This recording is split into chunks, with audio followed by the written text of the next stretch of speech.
Segunda parte. Rebeldes bajo un cielo de ceniza. En el fondo me preocupa que mi arrogancia nos destruya a todos. Capítulo 9. Bing empujó contra la moneda y se lanzó a la bruma. Se alejó volando de la tierra y la piedra, surcando las oscuras corrientes del cielo, la capa aleteando al viento. Esto es libertad, pensó, mientras inhalaba profundamente el aire fresco y húmedo. Cerró los ojos, sintiendo el viento al pasar. Esto es lo que siempre eché de menos, aunque no lo sabía. Abrió los ojos cuando empezó a descender. Esperó hasta el último momento y entonces arrojó una moneda. Golpeó el empedrado y ella la empujó levemente, refrenando su caída. Quemó peltre con un destello y golpeó el suelo a la carrera, precipitándose por las tranquilas calles de Feliz. El aire de finales de otoño era fresco, pero los inviernos eran generalmente suaves en el dominio central. A veces no caía ni un copo de nieve en años. Lanzó una moneda hacia atrás y la usó para empujarse levemente hacia arriba y a la derecha. Aterrizó en un muro bajo de piedra, sin detener apenas el ritmo mientras corría a lo largo de la parte superior. Quemar peltre reforzaba algo más que los músculos. Ampliaba todas las habilidades físicas del cuerpo. Mantener el peltre a bajo nivel le proporcionaba una sensación de equilibrio que cualquier ladrón nocturno hubiese envidiado. La muralla daba un giro hacia el norte, y Bing se detuvo en la esquina. Se agazapó, los pies descalzos y los sensibles dedos aferrados a la fría piedra. Con el cobre encendido para ocultar su alomancia, avivó estaño para reforzar sus sentidos. Quietud. Los álamos formaban frágiles hileras en la bruma, como escamacilentos en sus filas de trabajo. Las mansiones se alzaban en la distancia, cada una de ellas amurallada, atendida y bien vigilada. Había muchos menos puntos de luz en la ciudad que en Luzadel. Muchas de las casas eran solo residencias de temporada, pues sus dueños estaban fuera visitando cualquier otro rincón del imperio final. De repente aparecieron líneas azules ante ella, un extremo de cada una apuntándole al pecho, el otro perdido en la bruma. Bing saltó inmediatamente a un lado, esquivando un par de monedas que pasaron de largo en el aire nocturno y dejaron su rastro en la bruma. Avivó peltre y aterrizó en la calle adoquinada junto a la muralla. Sus oídos amplificados por el estaño detectaron un sonido de roce. Entonces una forma oscura salió despedida hacia el cielo, mientras unas cuantas líneas azules apuntaban a su bolsa de las monedas. Bing dejó caer una moneda y se lanzó al aire tras su oponente. Volaron un momento, surcando el aire por encima de los terrenos de algún noble que nada sospechaba. El oponente de Bing cambió de rumbo en el aire, hacia la mansión. Bing lo siguió soltándose de la moneda que tenía debajo, quemando hierro y tirando del picaporte de una de las ventanas del edificio. Su oponente llegó primero y topó con un golpe seco contra la fachada lateral del edificio. Al cabo de un segundo ya se había vuelto a proyectar por los aires. Una luz ganó brillo y una confusa cabeza asomó por una ventana cuando Bing rodaba en el aire para posar los pies contra la mansión. Inmediatamente se impulsó en la superficie vertical, desviándose un poco y empujando contra el mismo picaporte. El cristal crujió, y ella salió disparada en la noche antes de que la gravedad pudiera reclamarla. Bing voló a través de la bruma, forzando los ojos para seguir a su oponente. Él le lanzó un par de monedas, pero ella las apartó, empujándolas con desdén. Una débil línea azul cayó al suelo, una moneda arrojada. Su oponente se movió de nuevo a un lado. Bing dejó caer su propia moneda y empujó. Sin embargo, la moneda salió despedida hacia atrás desde el mismo suelo, el resultado de un empujón de su oponente. El súbito movimiento cambió la trayectoria del salto de Bing, arrojándola a un lado. Maldijo, lanzó otra moneda lateralmente. La usó para empujarse de vuelta a su rumbo, pero ya había perdido su presa. Muy bien, pensó mientras caía a la tierra blanda del interior de la muralla. Se puso unas cuantas monedas en la mano y luego arrojó la bolsa casi llena al aire, dándole un fuerte empujón en la dirección por donde había visto desaparecer a su oponente. La bolsa desapareció en la bruma, dejando una débil línea alomántica azul. Un puñado de monedas salió disparado de los matorrales que tenía delante, corriendo hacia su bolsa. Bing sonrió. Su oponente había supuesto que la bolsa voladora era ella. Estaba demasiado lejos para ver las monedas que tenía en la mano, igual que antes había estado demasiado lejos para que ella viera las monedas que él llevaba. Una oscura figura salió de los matorrales, saltando sobre la muralla de piedra. Bing esperó tranquilamente mientras la figura corría a lo largo de la muralla y pasaba al otro lado. Bing se lanzó al aire y luego arrojó su puñado de monedas hacia la figura que pasaba por debajo. El oponente empujó inmediatamente, dispersando las monedas, pero eran solo una distracción. Bing aterrizó tras él, desenfundando 2 cuchillos idénticos de cristal. Atacó y descargó un golpe, pero el contrario dio un salto hacia atrás. Algo va mal. Bing esquivó y se hizo a un lado mientras un puñado de chispeantes monedas, las suyas, las que su oponente había dispersado, caían desde el cielo en la mano del rival, que se volvió y las lanzó contra ella. Bing soltó las dagas con un gritito ahogado, parapetándose con las manos y empujando las monedas. Inmediatamente fue impelida hacia atrás cuando su oponente igualó su empujón. Una de las monedas saltó al aire y quedó flotando directamente entre ambos. El resto de las monedas desaparecieron en la bruma, dispersadas por fuerzas contrarias. Bing avivó su acero mientras volaba y oyó a su oponente gruñir mientras era empujado también hacia atrás hasta que golpeó la pared. Bing chocó contra un árbol, pero avivó Peltre e ignoró el dolor. Usó la madera para sostenerse y continuó empujando. La moneda titiló en el aire, atrapada entre la fuerza amplificada de 2 alománticos. La presión aumentó. Bing apretó los dientes, sintiendo el pequeño álamo doblarse tras ella. El empuje de su oponente era implacable. «No dejaré que me venza», pensó Bing, avivando acero y peltre a la vez, gruñendo ligeramente mientras arrojaba toda su fuerza a la moneda. Hubo un momento de silencio. Entonces Bing saltó hacia atrás y el árbol chasqueó con fuerza en el aire nocturno. Bing golpeó el suelo dando tumbos, rodeada de trozos de madera. Ni siquiera el estaño y el peltre fueron suficientes para mantener su mente despejada mientras rodaba por el empedrado y acababa por detenerse, mareada. Una figura oscura se acercó, las cintas de la capa de bruma revoloteando a su alrededor. Bing se puso en pie de un salto y echó mano a los cuchillos, olvidando que los había dejado caer. Kelsier se quitó la capucha y le ofreció los cuchillos. Uno estaba roto. «Sé que es algo instintivo, Bing, pero no tienes que extender las manos cuando empujas, ni tienes que soltar lo que llevas en las manos». Bing hizo una mueca en la oscuridad, se frotó el hombro y asintió mientras recogía las dagas. «Buen trabajo con la bolsa», dijo Kelsier. «Has estado a punto de engañarme». «Para lo que ha servido», gruñó Bing. «Solo llevas unos cuantos meses haciendo esto. Considerándolo, tu progreso es fantástico. Sin embargo, te aconsejaría que evitaras competiciones de empuje con gente que pesa más que tú».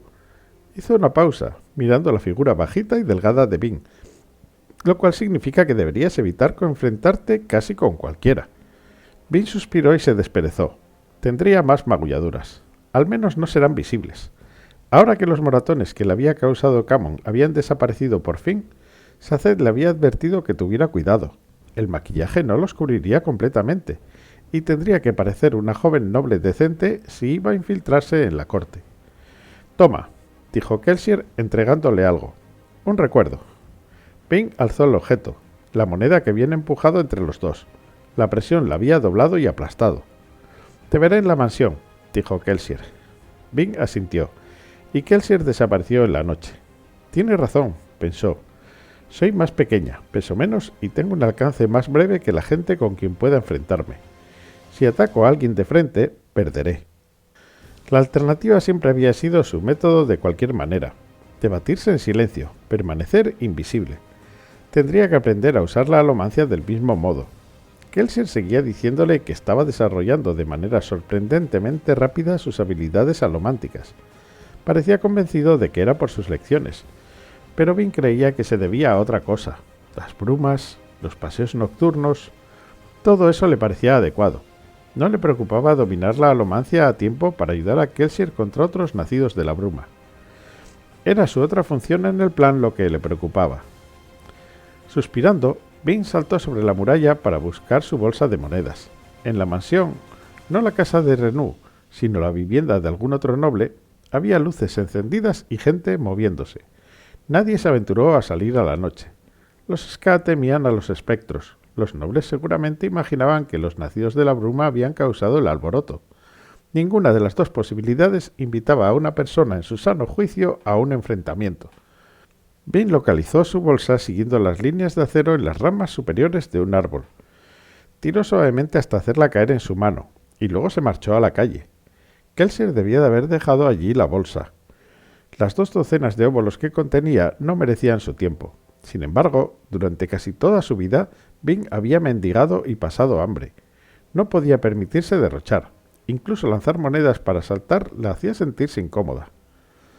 Así que usó sus monedas lo menos que pudo mientras regresaba a la mansión Renaud, prefiriendo empujar y tirar de edificios y trozos abandonados de metal. El paso, medio carreta, medio salto, de los nacidos de la bruma ya le resultaba natural, y no tenía que pensar mucho en sus movimientos. ¿Cómo le iría cuando intentara hacerse pasar por noble? No podía ocultar sus temores, no de sí misma. Camon había sido bueno imitando a los nobles porque tenía mucha confianza en sí mismo, y ese era un atributo del que Bean carecía. Su éxito con la alomancia solo demostraba que su lugar estaba en las esquinas y las sombras, no frecuentando salas de baile con vestidos elegantes. Kelsier, sin embargo, se negaba a dejarla renunciar. Bean aterrizó acuclillada ante la mansión Renaud, jadeando levemente por el esfuerzo. Miró las luces con una leve sensación de aprensión. «Tienes que aprender a hacerlo, Bean», le decía Kelsier continuamente. «Eres una alomántica de talento, pero necesitarás más que empujones al acero para tener éxito con los nobles.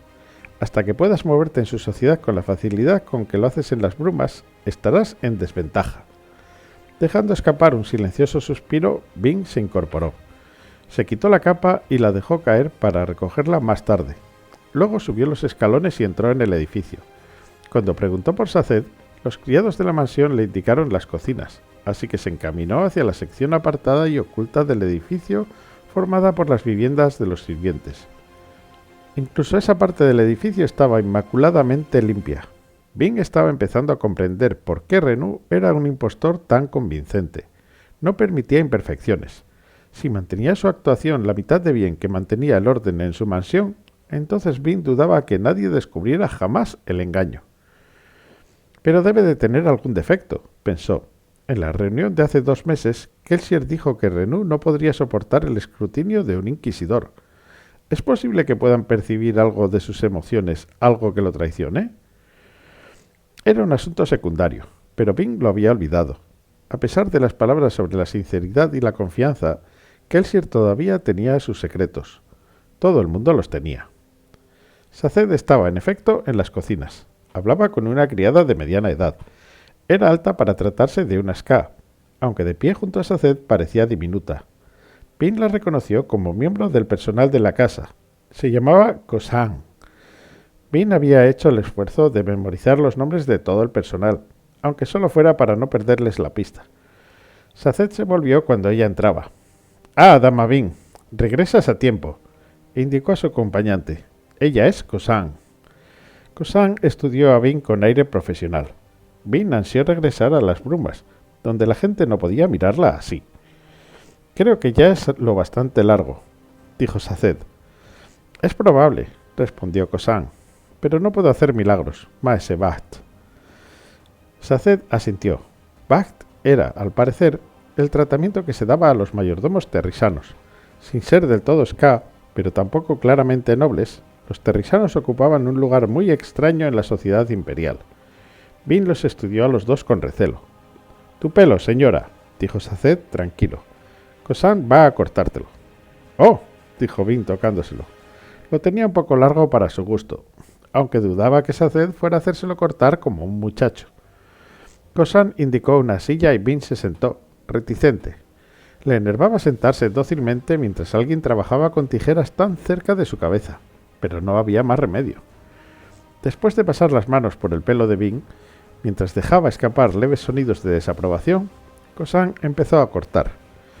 «¡Qué pelo tan bonito!», dijo casi para sí, tenso, con un precioso tono negro.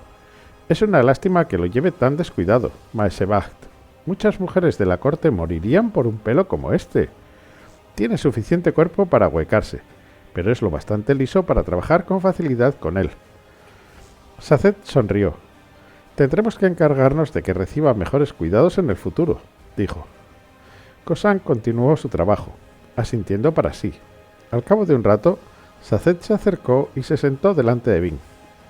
«Supongo que Kelsier no ha regresado todavía, ¿no?», preguntó Bing. Saced negó con la cabeza y Bing suspiró. Kelsier no creía que tuviera suficiente práctica para acompañarlo en sus incursiones nocturnas, muchas de las cuales realizaba directamente después de sus sesiones de entrenamiento con ella. Durante los 2 últimos meses, Kelsier había visitado las propiedades de una docena de casas nobles diferentes, tanto en Luzadel como en Feliz. Cambiaba de disfraz y de motivo aparente, tratando de crear confusión entre las grandes casas. «¿Qué?», preguntó Bing, mirando a Saced, que la observaba con expresión curiosa. El terrisano asintió respetuoso. «Me estaba preguntando si estarías dispuesta a escuchar otra propuesta». Bing suspiró, poniendo los ojos en blanco. «Bien, no es que pueda hacer mucho más que quedarme aquí sentada. Creo que tengo la religión perfecta para ti», dijo Saced, y su rostro normalmente estoico reveló un atisbo de ansiedad. «Se llama trelaguismo, por el dios Trel. Lo adoraban los nelazanos, un pueblo que vivía muy lejos, al norte.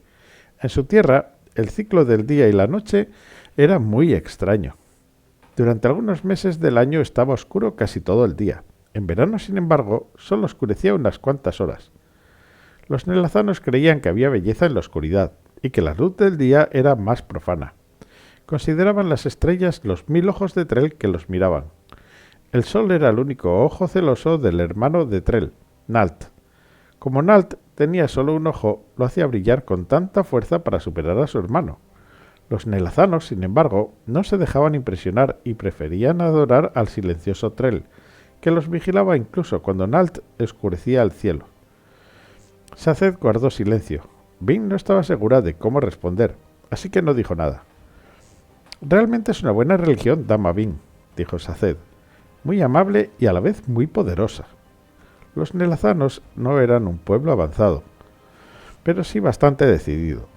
Trazaron mapas de todo el cielo nocturno, contando y situando cada estrella importante. Sus costumbres se encajan contigo, sobre todo su preferencia por la noche. Puedo contarte más cosas si lo deseas. Bing negó con la cabeza. «No importa, Saced». «¿No te parece bien, entonces?», dijo Saced, frunciendo levemente el ceño. «Ah, bueno, tendré que pensarlo un poco más tarde.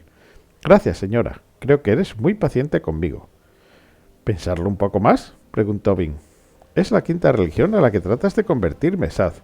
¿Cuántas más puede haber?» 562, dijo Saced.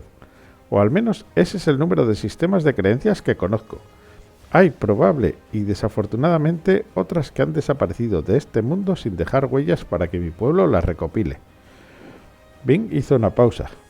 «¿Y tienes memorizadas todas esas religiones?» «Tantas como es posible. Sus oraciones, sus creencias, su mitología. Muchas son muy similares, derivaciones o sectas unas de otras. Incluso así, ¿cómo puedes recordar todo eso?» «Tengo métodos». «¿Pero qué sentido tiene?» Saced frunció el ceño. «La respuesta debería ser obvia, creo. Las personas son valiosas, dama Bing. Y también, por tanto, lo son sus creencias. Desde la ascensión de hace 1000 años han desaparecido muchas de esas fes. El Ministerio de Acero prohíbe adorar todo lo que no sea el Lord Legislador y los inquisidores han destruido muy diligentemente cientos de religiones. Si alguien no las recuerda, desaparecerán sin más». «¿Quieres decir que estás intentando hacerme creer en religiones que llevan 1000 años muertas?», preguntó Bing, incrédula. Saced asintió. «¿Es que todos los que se relacionen con Kelsier están locos?»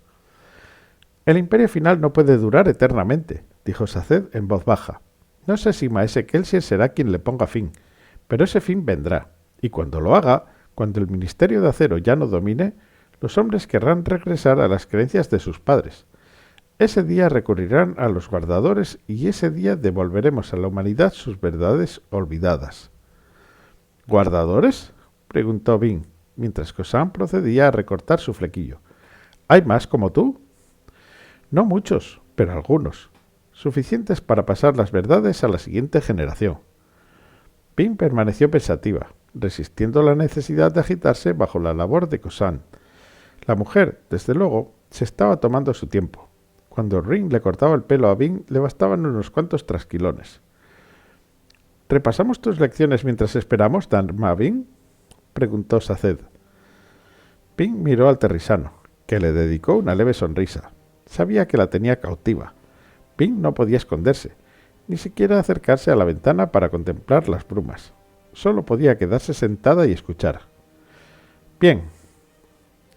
¿Puedes nombrar las 10 grandes casas de Luthadel por orden según su poder? Pentuer, Hastings, Elariel, Tekiel, Lekal, Erikel, Hoth, Urbain y Buvidas. Bien, ¿y tú eres? Soy Lady Valet Renou, prima cuarta de Lord Teven Renou, dueño de esta mansión. Mis padres, Lord Hadren y Lady Valet Renou, viven en Chakaz, una ciudad del dominio occidental. Su principal exportación, la lana. Mi familia se dedica al comercio de tintes, sobre todo rojo cárdeno, de los caracoles que son comunes allí, y amarillo margarita, hecho con corteza de árbol. Como parte de un acuerdo comercial con su primo lejano, mis padres me enviaron a Luthadel para que pueda pasar algún tiempo en la corte. Saced asintió. ¿Y qué te parece esta oportunidad? Estoy sorprendida y un poco abrumada. La gente me prestará atención porque desea conseguir favores de Lord Renou. Como no estoy familiarizada con las costumbres de la corte, me halagará su atención. Me integraré en la comunidad cortesana, pero me mantendré tranquila y apartada de las intrigas. Tus dotes de memorización son admirables, señora, dijo Saced. Este humilde ayudante se asombra de cuánto éxito podrías tener si te dedicaras a aprender en vez de evitar tus lecciones. Bing se lo quedó mirando. ¿Todos los humildes ayudantes terrisanos dan tanta conversación a sus amos como tú? Solo los que tienen éxito. Bing lo miró, luego suspiró. Lo siento, Saz, no pretendo evitar tus lecciones. Es que las brumas... A veces me distraigo. Bueno, afortunada y sinceramente, eres muy rápida aprendiendo. Sin embargo, la gente de la corte ha tenido toda la vida para estudiar etiqueta. Incluso como noble rural, hay ciertas cosas que debes saber. Lo sé, no quiero destacar. ¡Ay! Eso no podrás evitarlo, señora. ¿Una recién llegada de una parte lejana del imperio? Sí, se fijarán en ti. Lo que no queremos es hacerles sospechar. Debes ser estudiada y luego ignorada. Si te haces demasiado la tonta, eso levantará sospechas. Magnífico. Saced ladeó ligeramente la cabeza, dirigiendo su mirada hacia la puerta. Unos cuantos segundos más tarde, Bing oyó pasos en el pasillo.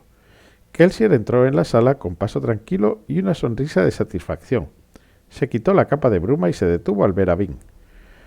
¿Qué? Preguntó ella, hundiéndose un poco más en el asiento. El corte de pelo está muy bien, dijo Kelsier. Buen trabajo, Kosan. No ha sido nada, maese Kelsier. Bing captó el rubor en su voz. Solo trabajo con lo que tengo. Un espejo, dijo Bing tendiendo la mano. Kosan le entregó uno. Bing lo alzó, y lo que vio la dejó sin habla. Parecía una chica. Kosan le había igualado el pelo con gran pericia y había logrado deshacerle los enredos. Bing sabía desde siempre que si se dejaba crecer el cabello demasiado, tendía a encresparse. Kosan también había arreglado eso. El pelo de Bing seguía sin estar muy largo, apenas le llegaba hasta las orejas, pero por lo menos se mantenía liso. No quieras que piensen en ti como en una chica, le advirtió la voz de Ring. Sin embargo, por una vez, quiso ignorar aquella voz. Podríamos convertirte en toda una damisela, Bing, dijo Kelsier con una risotada, y se ganó una mirada de reproche por su parte. Primero tendremos que convencerla de que no frunza tanto el ceño, maese Kelsier, comentó Saced. Eso va a ser difícil. Está acostumbrada a poner mala cara. De todas formas, muy bien, Kosan. Todavía me quedan unos cuantos retoques que hacer, maese Kelsier, dijo la mujer. Continúa, pues, pero voy a llevarme a Saced un momento. Kelsier le hizo un guiño a Bing, sonrió a Kosan y después Saced y él salieron de la habitación, dejando una vez más a Bing en situación de no poder escucharlos. Kelsier se asomó a la cocina y vio a Bing sentada en su silla, malhumorada. El corte de pelo era realmente bueno. Sin embargo, sus cumplidos tenían un motivo ulterior. Sospechaba que Bing había escuchado decir demasiadas veces que no valía nada. Tal vez con un poco más de confianza en sí misma no intentaría esconderse tanto. Dejó que la puerta se cerrara y luego se volvió hacia Saced. El terrisano esperaba, como siempre, con descansada paciencia. —¿Cómo va el entrenamiento? —preguntó Kelsier. —Muy bien, maese Kelsier —respondió Saced. Ella ya sabía algunas cosas por la formación recibida de su hermano. Aparte de eso, es una chica enormemente inteligente, receptiva y de memoria rápida. No esperaba tanta habilidad en alguien que creció en sus circunstancias. Muchos niños de la calle son listos, dijo Kelsier. Los que no lo son, mueren. Saced asintió solemnemente. Es extremadamente reservada y creo que no aprecia mis lecciones en todo su valor. Es muy obediente, pero es rápida a la hora de aprovecharse de errores o malentendidos. Si no le digo exactamente dónde y cuándo reunirnos, suelo tener que buscarla por toda la mansión. Kelsier asintió. Creo que es su forma de tener un poco de control sobre su vida. De todas maneras, lo que quería saber es si está preparada o no. No estoy seguro, maese Kelsier, respondió Saced. El conocimiento puro no equivale a habilidad. No estoy seguro de que tenga la capacidad para imitar a una noble, aunque sea a una joven e inexperta. Hemos practicado cenas, repasado la etiqueta para conversar y memorizado chismorreos. Parece hábil en todo. En una situación controlada. Le ha ido bien en las meriendas que Renú ha celebrado para algunos invitados nobles. Sin embargo, no podremos saber con seguridad si es capaz de hacerlo hasta que la dejemos sola en una fiesta de aristócratas. Ojalá pudiéramos practicar un poco más, dijo Kelsier, sacudiendo la cabeza. Pero cada semana que pasamos preparándola aumentan las posibilidades de que el ministerio descubra nuestro creciente ejército en las cuevas. Es una prueba de equilibrio, entonces, dijo Saced. Debemos esperar lo suficiente para reunir a los hombres que necesitamos y movernos pronto para evitar ser descubiertos. Kelsier asintió. No podemos detenernos por un miembro del grupo. Tendremos que encontrar a otra persona que nos haga de topo si a Vin le sale mal. Pobre chica. Ojalá la hubiera entrenado mejor en la alomancia. Apenas hemos cubierto los primeros 4 metales. Pero no tengo suficiente tiempo. Si puedo hacer una sugerencia...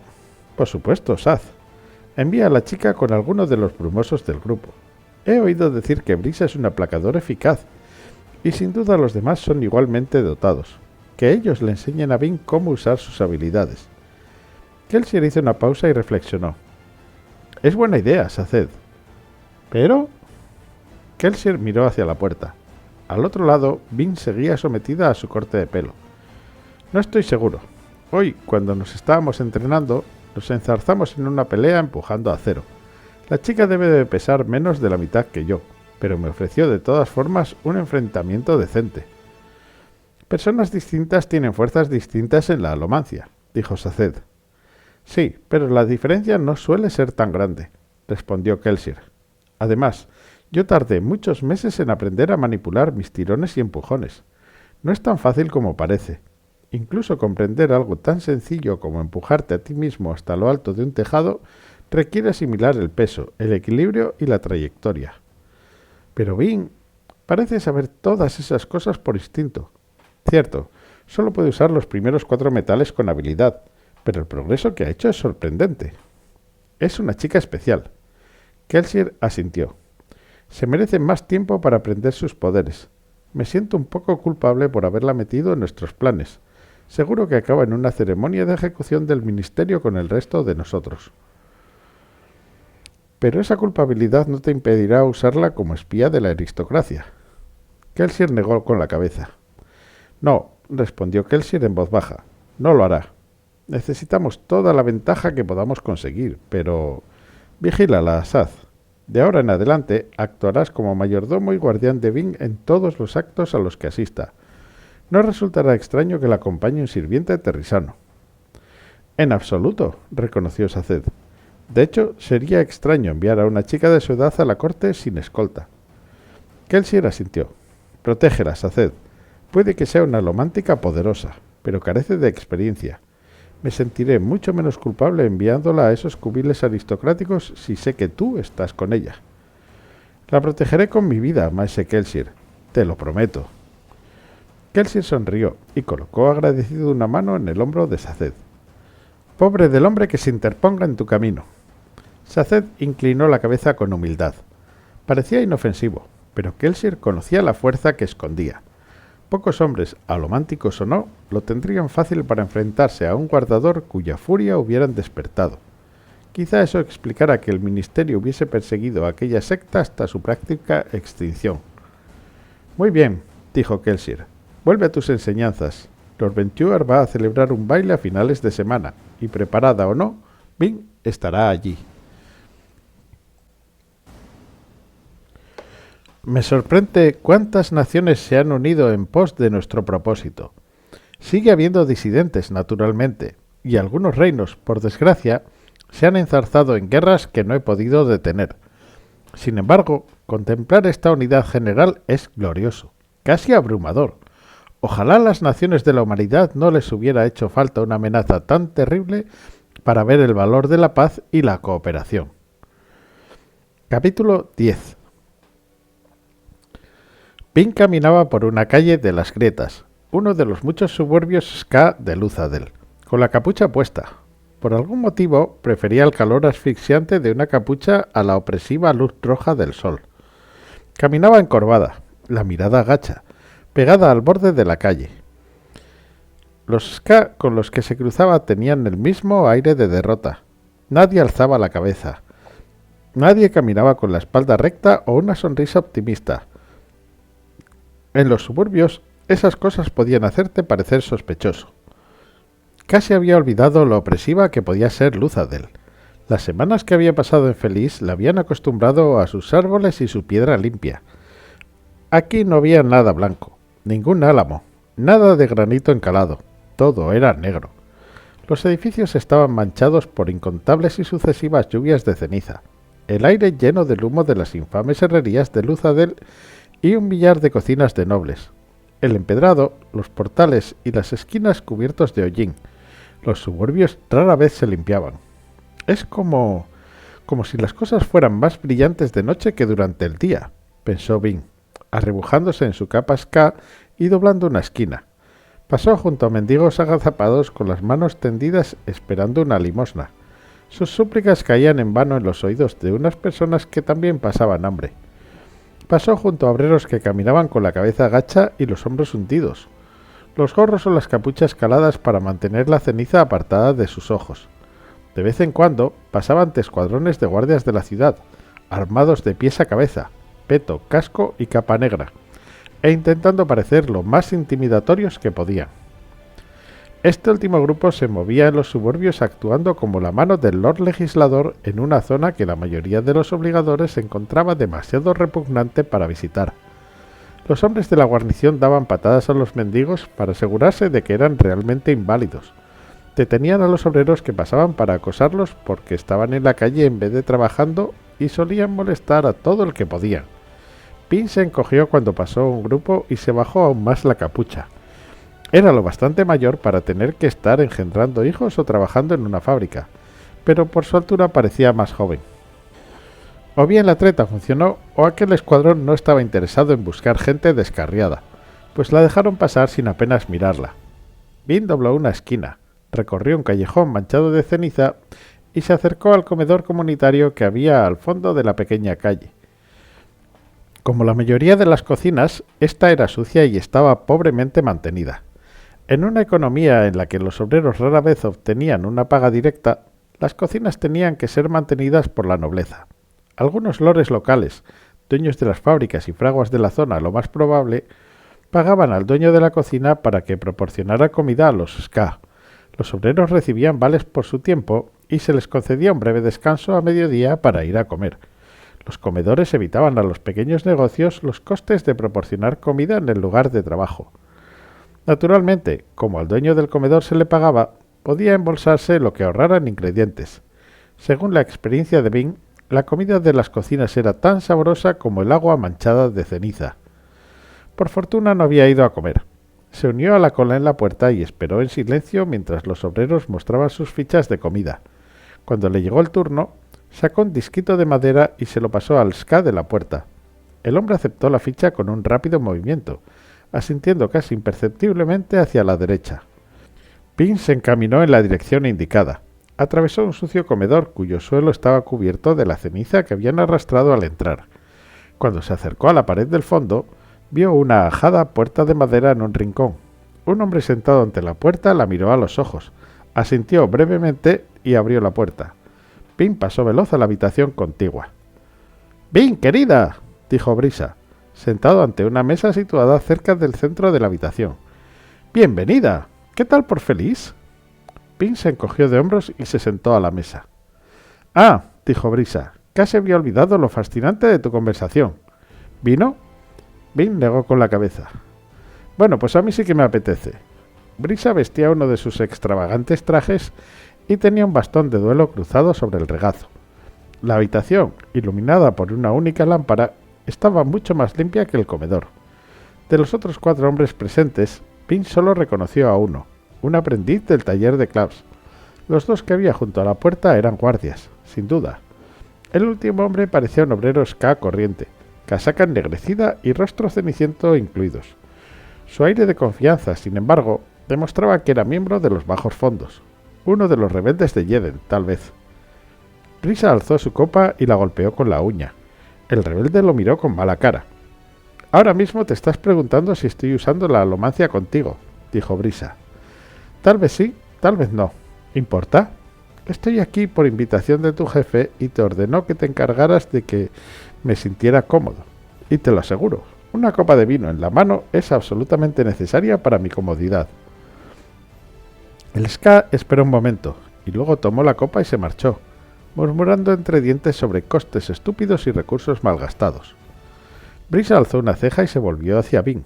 Parecía bastante contento consigo mismo. —¿Así que lo has empujado? —preguntó ella. Brisa negó con la cabeza. —Un desperdicio de latón. ¿Te contó que el Sir por qué te pidió que vinieras hoy aquí? —Me dijo que te observara —respondió Pin, un poco molesta por haber sido entregada a Brisa.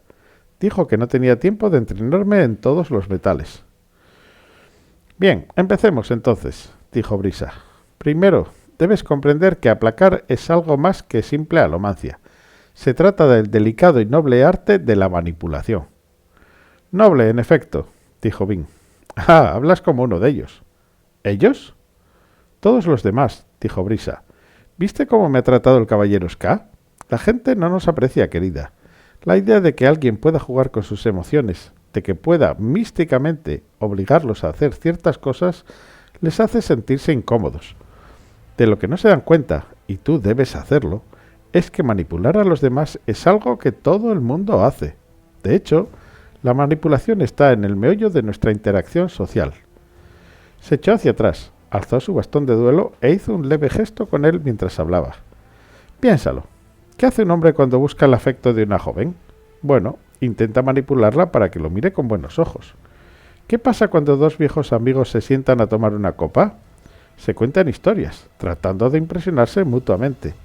La vida del ser humano es todo postura e influencia. Esto no es malo.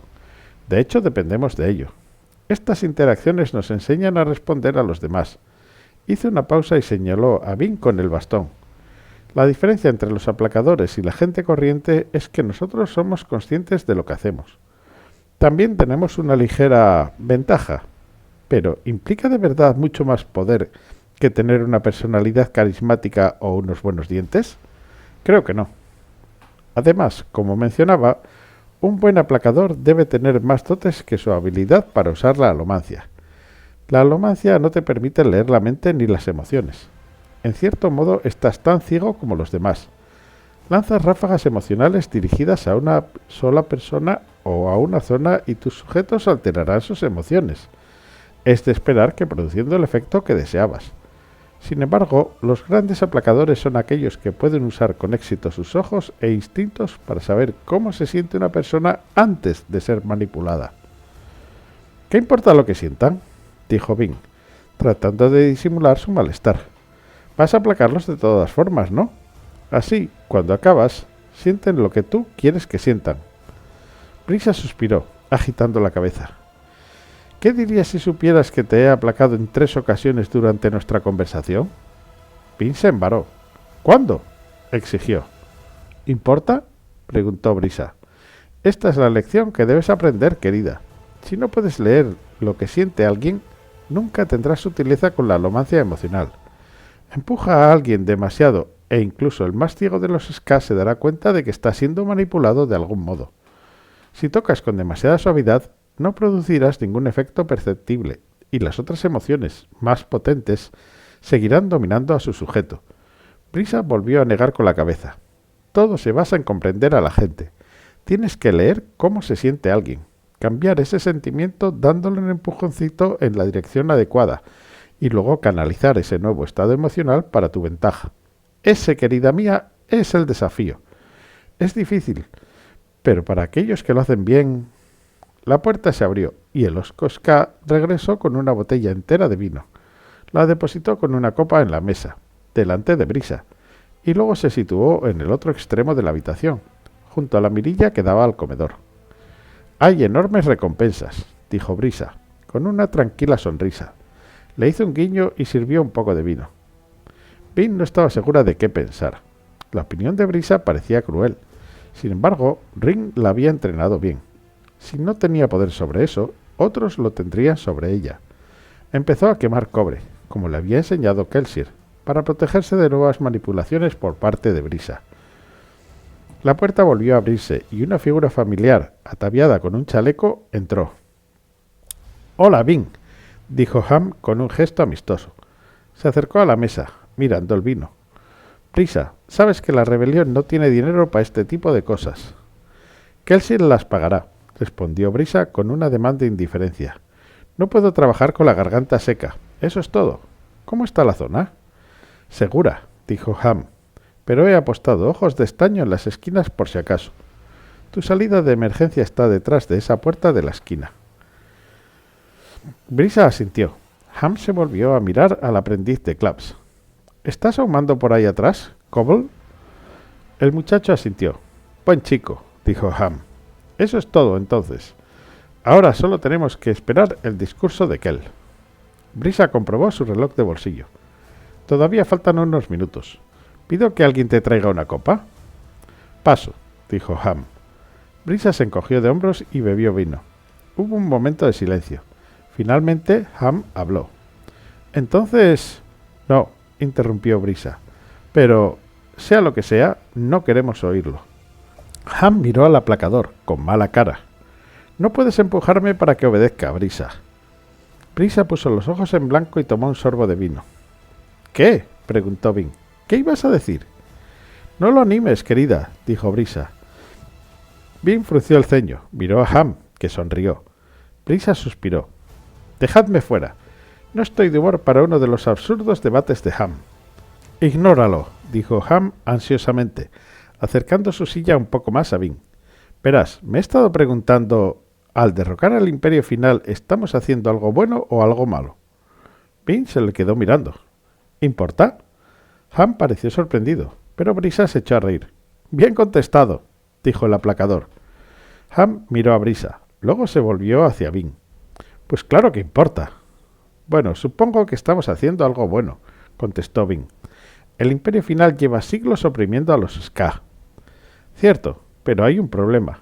El Lord Legislador es Dios, ¿no?» Bean se encogió de hombros. «¿Importa?» Ham se la quedó mirando.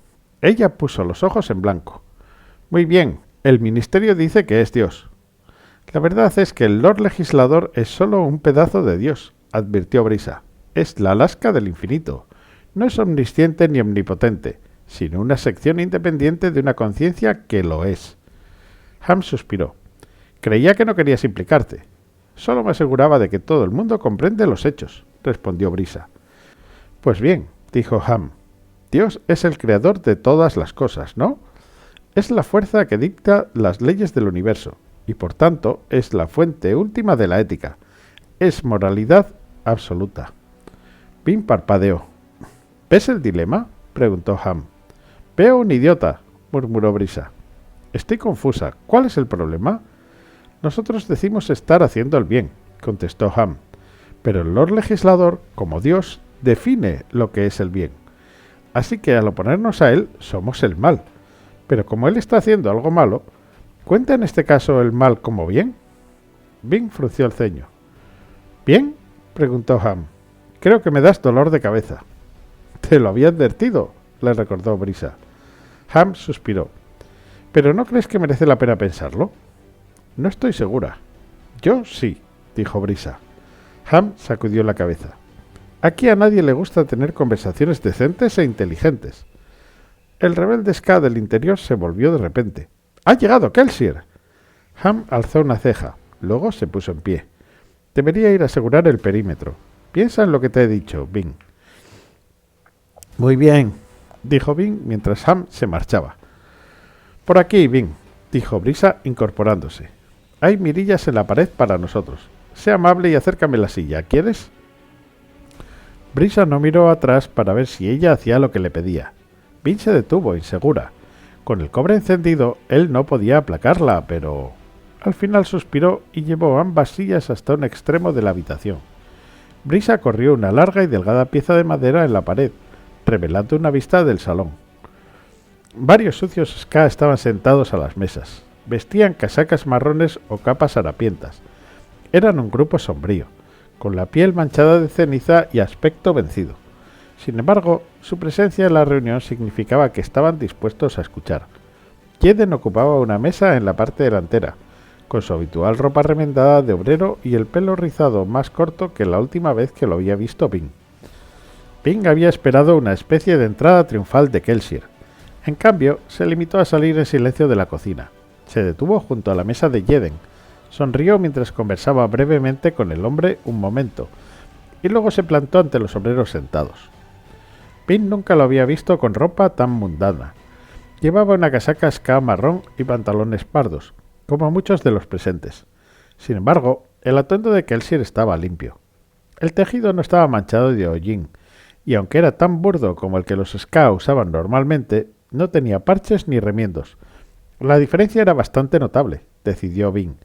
Si se hubiese presentado con un traje, habría sido pasarse. Él se puso los brazos a la espalda y poco a poco los obreros se fueron callando.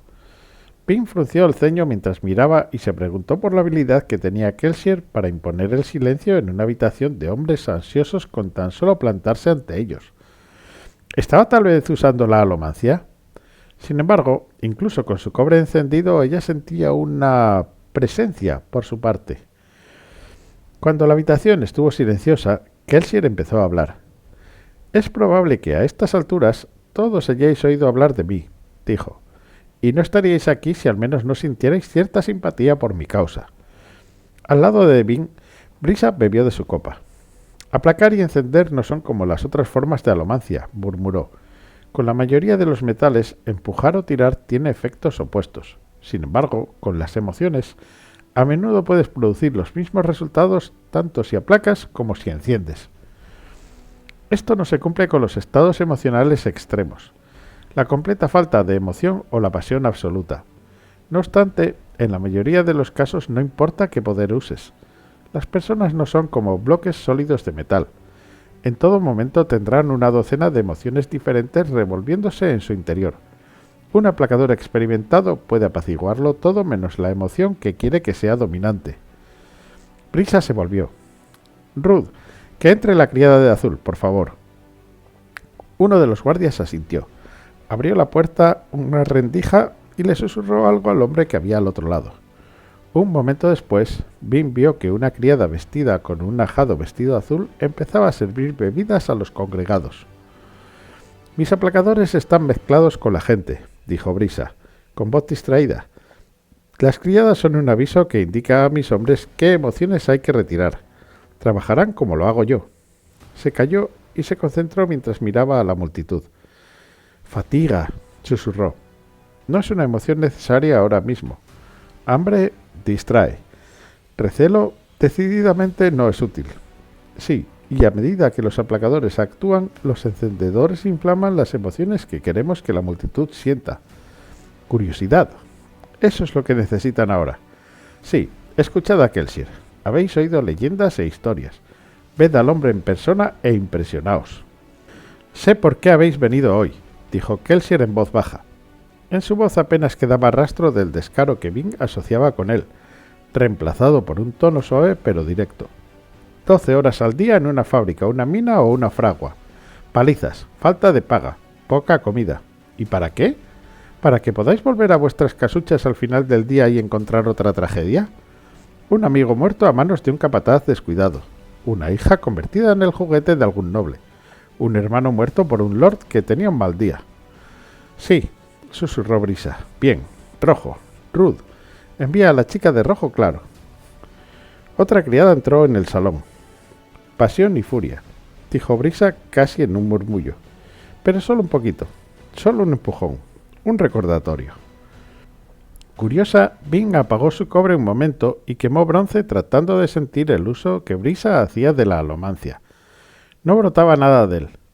Por supuesto, pensó, me olvidaba del aprendiz de Claves. Me impide sentir ningún pulso alomántico. Volvió a encender su cobre. Kelsier continuó hablando. Amigos míos, no estáis solos en vuestra tragedia. Hay millones como vosotros, y os necesitan. No he venido a suplicar. Ya hemos tenido suficiente de eso en nuestras vidas. Lo único que os pido es que reflexionéis. ¿En qué deberíais invertir vuestras energías? ¿Forjando armas para el Lord Legislador? ¿O en algo más valioso? No menciona a nuestros soldados, pensó Bing, ni siquiera lo que van a hacer aquellos que se unan a él. No quiere que los obreros conozcan los detalles. Quizás sea buena idea. Los que reclute podrán ser enviados al ejército y el resto no podrá revelar ninguna información específica. «¿Sabéis por qué estoy aquí?», dijo Kelsier. «Conocéis a mi amigo Jeden y lo que representa. Todos los ska de la ciudad están enterados de la rebelión. Quizá hayáis pensado uniros a ella. La mayoría de vosotros no lo hará. La mayoría de vosotros volverá a vuestras fábricas manchadas de hollín, a vuestras ardientes fraguas, a vuestros moribundos hogares. Lo haréis porque esta vida terrible os resulta familiar. Pero algunos de vosotros vendrán conmigo, y esos hombres serán recordados en los años venideros, recordados por haber hecho algo grandioso». Muchos de los obreros se miraron, aunque algunos siguieron con los ojos clavados en sus cuencos de sopa medio vacíos. Finalmente, alguien situado casi al fondo de la sala tomó la palabra. «Eres un necio», dijo el hombre. «El Lord Legislador te matará. No te rebelas contra Dios en su propia ciudad». La habitación permaneció en silencio, tensa. Bing sirvió mientras Brisa susurraba para sí. En la sala, Kelsier no contestó inmediatamente. Finalmente estiró los brazos y se remangó la casaca, mostrando las cicatrices.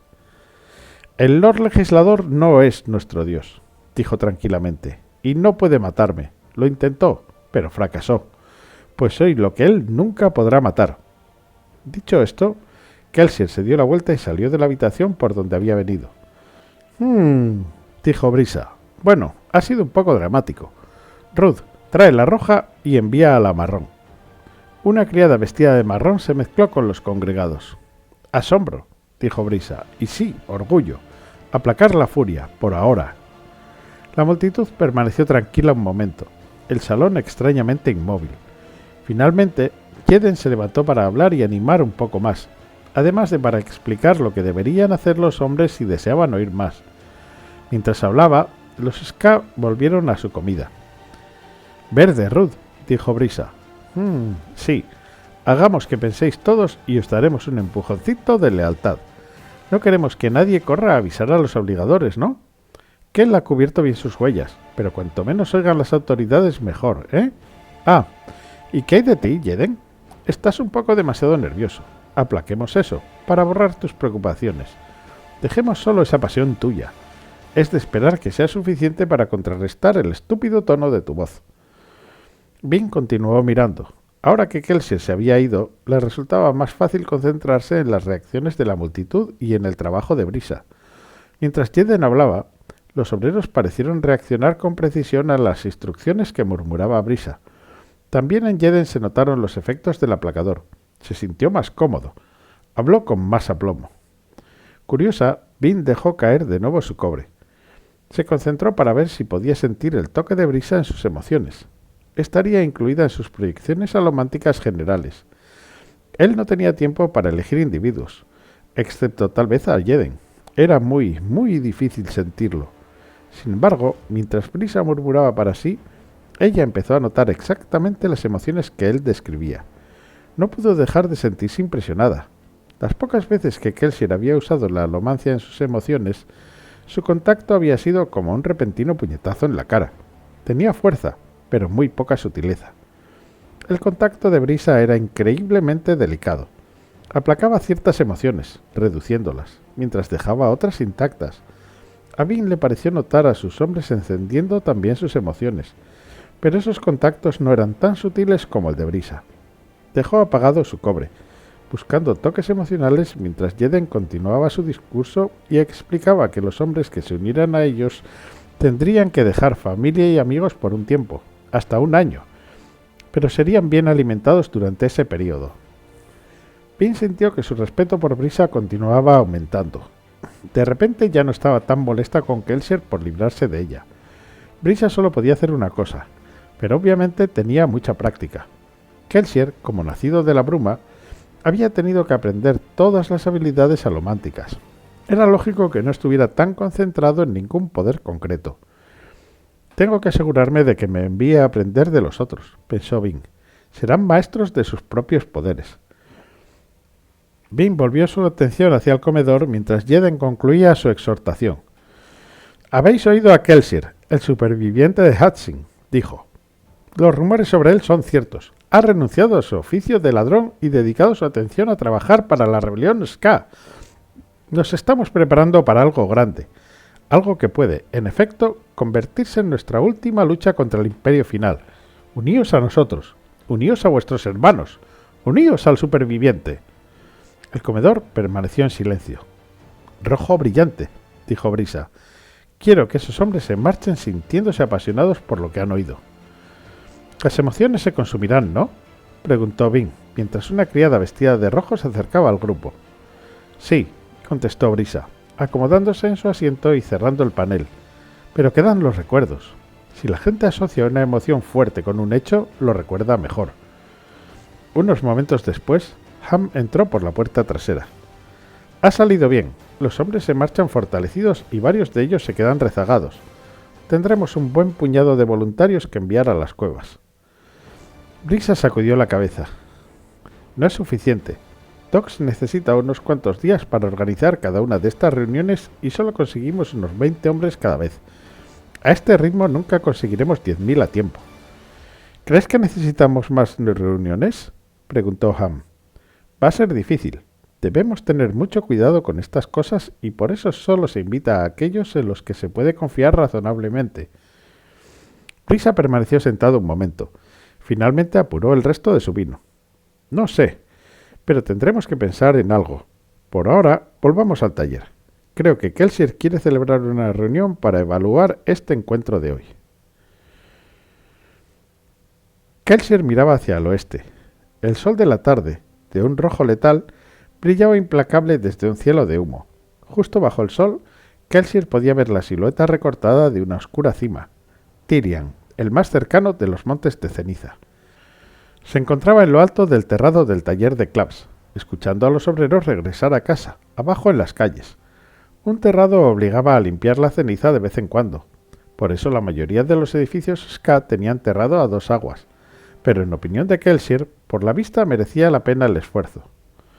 En la calle, los obreros Ska caminaban en filas cansadas, levantando a su paso una pequeña nube de ceniza. Kelsier dejó de fijarse en ellos y se volvió hacia el norte, hacia los pozos de Hudson. «¿A dónde va?», pensó. «El Atium llega a la ciudad, pero luego desaparece. No está en el ministerio. Los hemos vigilado y ninguna mano Ska toca el metal. Suponemos que va al tesoro. Esperamos que así sea, al menos». Mientras quemaba Atium, un nacido de la bruma era virtualmente imparable, y en parte por eso era tan valioso. Pero su plan se centraba en algo más que riquezas. Sabía cuánto Atium se sacaba de los pozos, y Dockson había investigado las cantidades que el Lord Legislador vendía, a precios exorbitantes, a la nobleza. Apenas un 10% de lo que se extraía acababa en manos de los nobles. El 90% del Atium producido en el mundo había sido acumulado, año tras año, durante 1000 años. Con tanto metal, el equipo de Kelsier podría intimidar incluso a las más poderosas de las casas nobles. El plan de Jeden para dominar el palacio podía parecer descabellado a muchos. De hecho, estaba condenado al fracaso. Sin embargo, Kelsier tenía otros planes. Contempló la barrita blancuzca que tenía en las manos, el 11º metal. Conocía los rumores sobre él, los había propiciado, ya solo tenía que hacerlos valer. Suspiró y se volvió hacia el este, hacia Credit Shaw, el palacio del Lord Legislador, la colina de las 1000 torres, un nombre adecuado, ya que el palacio imperial parecía una masa de enormes lanzas negras clavadas en el suelo. Algunas de las torres se retorcían, otras eran rectas, algunas torres eran gruesas, otras finas como agujas, variaban en altura, pero todas eran elevadas, acabadas en punta. Credit Shaw. Ahí era donde había terminado todo 3 años antes, y necesitaba regresar. La trampilla se abrió y una figura salió al tejado. Kelsier se volvió alzando una ceja mientras Saced se sacudía la túnica y luego se le acercaba con un característico paso respetuoso. Incluso un terrisano rebelde mantenía las formas en las que había sido adiestrado. «Maese Kelsier», dijo, inclinando la cabeza. Kelsier asintió, y Saced se colocó a su lado para contemplar el palacio imperial. «Ah», dijo para sí, como si comprendiera los pensamientos de Kelsier. Kelsier sonrió. Saced había sido un valioso hallazgo, desde luego. Los guardadores eran un grupo necesariamente secreto, pues el Lord Legislador los había cazado prácticamente desde el mismísimo día de la ascensión.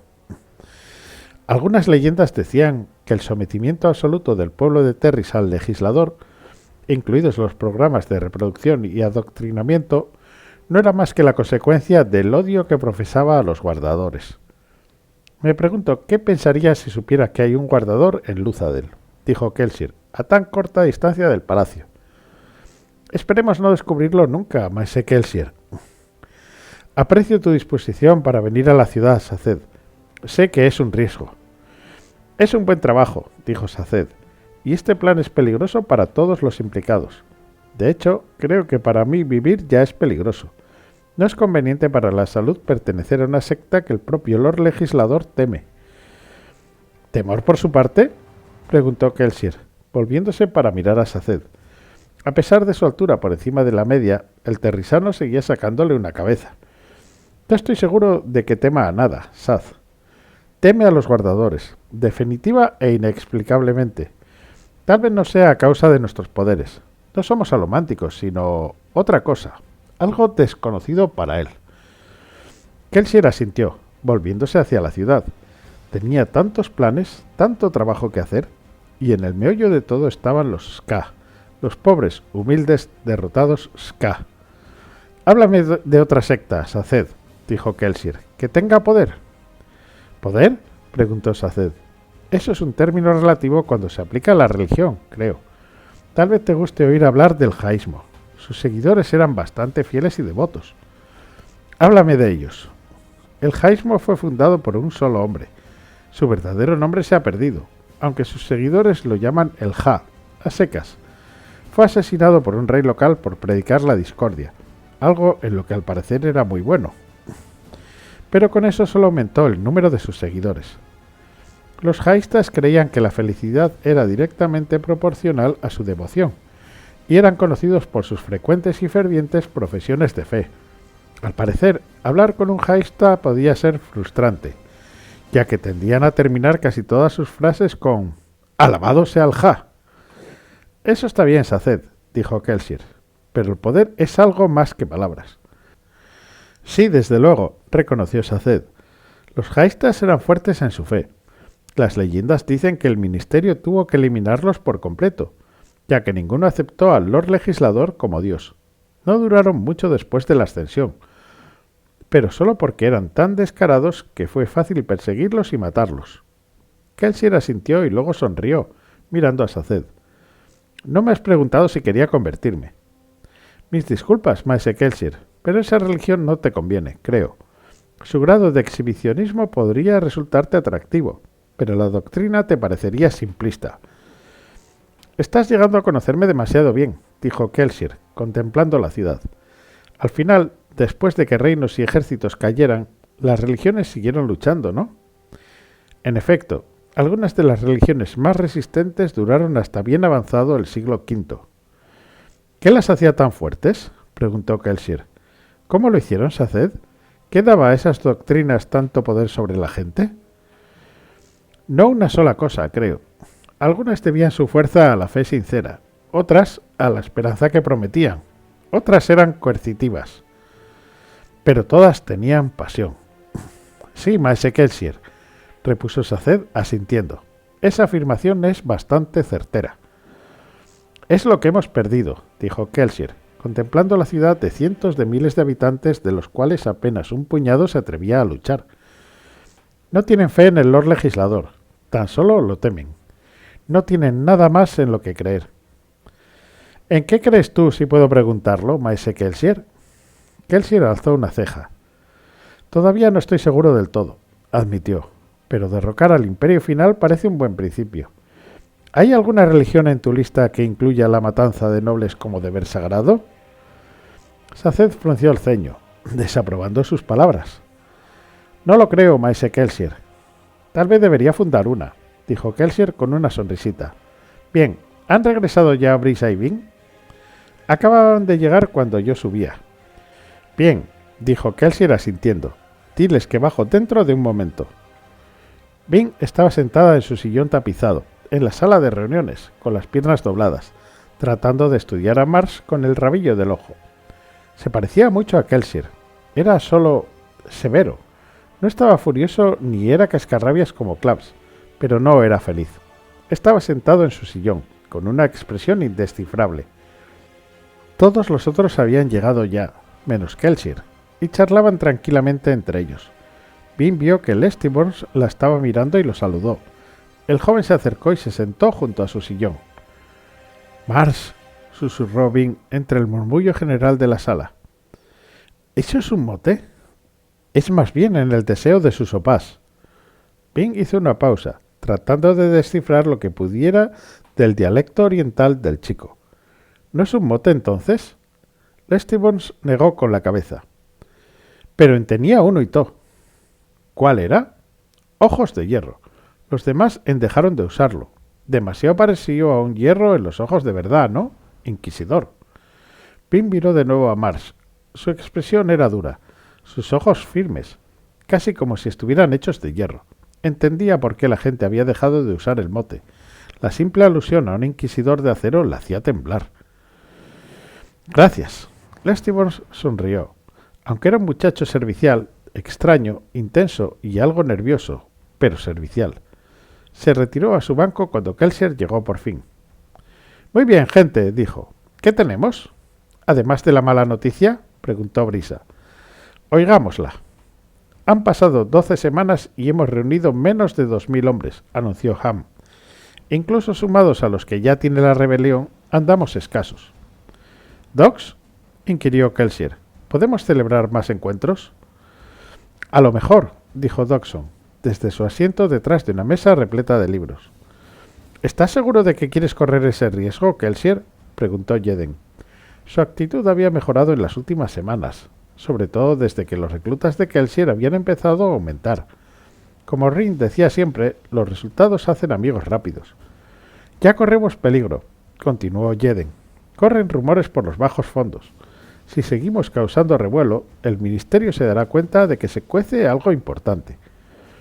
«Quizás no le falte razón, Kel», dijo Dodgson. «Además, hay un número limitado de SCAT dispuestos a luchar. Luzadel es grande, sí, pero nuestro movimiento aquí es limitado». «Muy bien, entonces empezaremos a trabajar en otras ciudades de la zona. Brisa, ¿puedes dividir tu equipo en 2 grupos efectivos?» «Supongo que sí», dijo Brisa vacilante.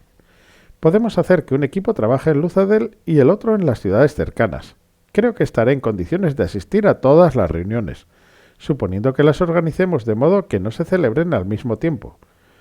Tantas reuniones nos expondrán aún más», dijo Jeden. «Y eso, por cierto, nos causa otro problema», dijo Ham. «¿No se suponía que íbamos a trabajar para infiltrarnos en las filas del ministerio?» «¿Bien?», preguntó Kelsier, volviéndose hacia Mars. Mars negó con la cabeza. «El ministerio es hermético. Necesito más tiempo». «No va a poder ser», gruñó Claps. «La rebelión lo ha intentado ya». Jeden asintió. «Hemos intentado colocar espías en los ministerios internos una docena de veces. Es imposible». Todos guardaron silencio. «Tengo una idea», dijo Bing en voz baja. Kelsier alzó una ceja. «Camon estaba preparando un golpe antes de que me reclutarais», dijo ella. «La verdad es que fue el golpe que hizo que los obligadores nos localizaran. El núcleo de ese plan lo organizó otro ladrón, un jefe de bandas llamado Zeron. Preparaba un falso convoy por el canal para llevar fondos del ministerio a Luzadel». «¿Y?», preguntó Brisa. «En esos mismos barcos llegaban nuevos acólitos del ministerio a Luzadel para acabar su adoctrinamiento. Zeron tiene un contacto en la ruta, un obligador menor que acepta sobornos. Tal vez podamos conseguir que añada un acólito al grupo de su capítulo local». Kelsier asintió, pensativo. «Merece la pena echarle un vistazo». Dodgson escribió algo en una hoja de papel con su pluma. «Me pondré en contacto con Zeron y veré si tu información es viable todavía». «¿Cómo van nuestros recursos?», preguntó Kelsier. Dodgson se encogió de hombros. «Ham encontró 2 instructores que habían sido soldados. Las armas, sin embargo... Bueno, Renu y yo estamos entablando contactos y llegando a acuerdos, pero no podemos movernos muy rápidamente. Por fortuna, cuando lleguen las armas lo harán todas de golpe». Kelsier asintió. «¿Eso es todo?». Brisa se aclaró la garganta. «Yo he oído un montón de rumores en las calles, Kelsier. La gente está hablando de ese 11º metal tuyo». «Bien. ¿No te preocupa que el Lord Legislador se entere? Si está sobre aviso será mucho más difícil combatirlo». «No ha dicho matarlo», pensó Bing. «No creen que Kelsier pueda lograrlo». Kelsier se limitó a sonreír. «No te preocupes por el Lord Legislador. Tengo las cosas bajo control. De hecho, pretendo hacerle una visita personal en los próximos días». «¿Una visita?», preguntó Jeden, incómodo. «¿Vas a visitar al Lord Legislador? ¿Estás lo...?» Jeden guardó silencio y miró al resto de los presentes. «Cierto, lo olvidaba». «Ya se está enterando», comentó Dodgson. Sonaron pasos en el pasillo y uno de los guardias de Ham entró un momento más tarde. Se acercó al asiento de Ham y susurró un breve mensaje. Ham frunció el ceño. «¿Qué?», preguntó Kelsier. «Un incidente». «¿Incidente?», preguntó Dodgson. «¿Qué clase de incidente?». «¿Sabéis la guarida donde nos reunimos hace unas cuantas semanas? ¿Donde Kel presentó por primera vez su plan?». «El cubil de Camon», pensó Bing, aprensiva. «Bueno», dijo Ham, «al parecer el ministerio lo ha encontrado».